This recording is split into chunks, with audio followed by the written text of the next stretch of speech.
I've been hearing a lot about network effects lately. Can you explain what they are? Sure. Network effects are when the value of a product or service increases as more people use it. It's a positive feedback loop that creates a virtuous cycle of growth. That makes sense. What are the different types of network effects?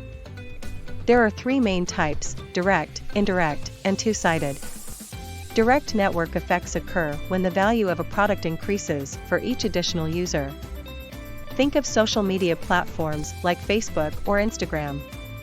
Indirect network effects occur when the value of a product increases for each additional complementary product. For example, a mobile app that becomes more valuable as more people use a compatible hardware device. Two-sided network effects occur when the value of a product increases for both buyers and sellers. Think of marketplaces like eBay or Airbnb. Wow, I had no idea there were so many types. Can you give an example of each type? Sure. An example of direct network effects is a messaging app like WhatsApp. The more people who use it, the more valuable it becomes because you can connect with more people. An example of indirect network effects is a video game console like PlayStation.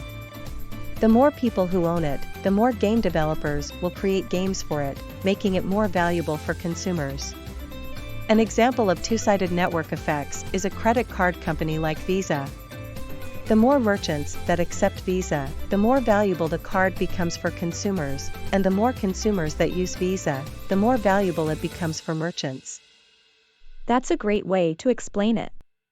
I've also heard of Metcalfe's law, which says that the value of a network is proportional to the square of the number of users. How does that relate to network effects? Metcalfe's law is a way to measure the value of a network based on its size. It's often used to estimate the potential value of a new network. Another concept that's related to network effects is the S-curve, which describes the growth trajectory of a network.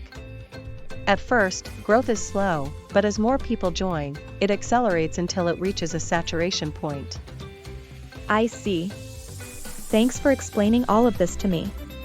It's fascinating how much impact network effects can have on a product or service. Definitely. It's something that every business should consider when developing a product or service. Thanks for the great conversation. No problem. Let's keep learning from each other.